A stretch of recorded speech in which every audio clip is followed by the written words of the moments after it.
Hi guys! Ito na naman ang friend yung super happy kapag nasa galaan. This is our third day in Bukidnon and now nandito kami sa Malaybalay and dumaan na din kami sa munisipyo nila. Kasi natuwa kami dahil ang cute ng place and yung munisipyo nila is parang Malacanang Palace. O diba, bukod sa malawak ay malinis din siya.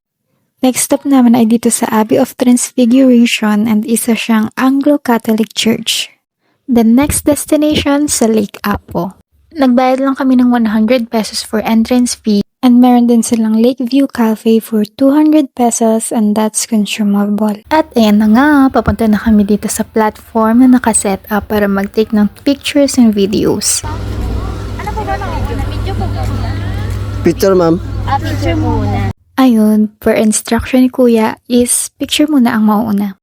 May time limit nga lang din pala ang pag-take ng pictures and videos dito since may pila. Minimum of 3 minutes and maximum of 5 minutes. May human drone din sila dito.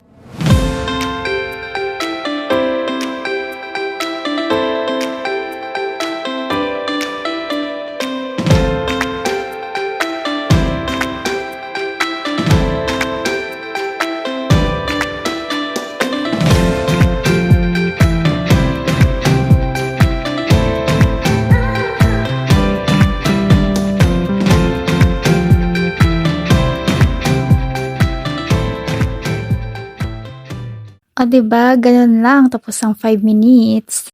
It's up to you na lang din if bibigyan nyo sila kuya ng tip sa pag-take ng videos and pictures sa inyo. Hindi naman siya sapilitan. Hindi na nga rin pala kami nagtagal dito since meron pa kaming next destination. Next stop is Nasuli Cold Spring. For 100 pesos entrance fee ay makakapag-enjoy ka na at makakapag-relax. Sa sobrang linaw ng tubig ay makikita mo talaga yung maliliit na isda. Meron din silang designated area for fish pa. Pagkatapos mag-adjust sa lamig ng tubig ay ito na, lumusong na talaga tayo.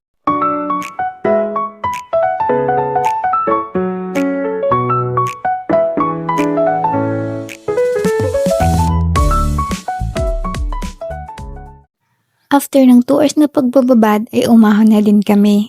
And finally, our last stop dito sa Kaamulan Park. Yan, nandito po kami sa zoo!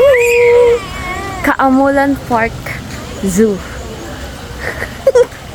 Nag-vlog na siya.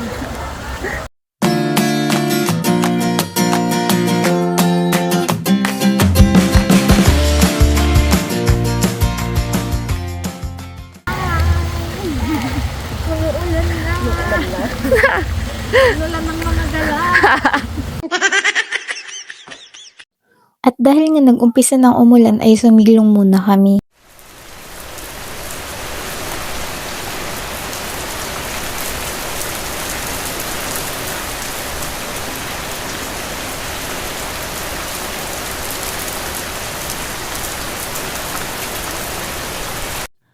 Pagtila ng ulan ay bumalik na kami sa sasakyan kasi babiyahe na kami pabalik ng CDO. And that's our last day here in Bukidnon. So yun lang muna for today. See you on my next mini vlog. Bye!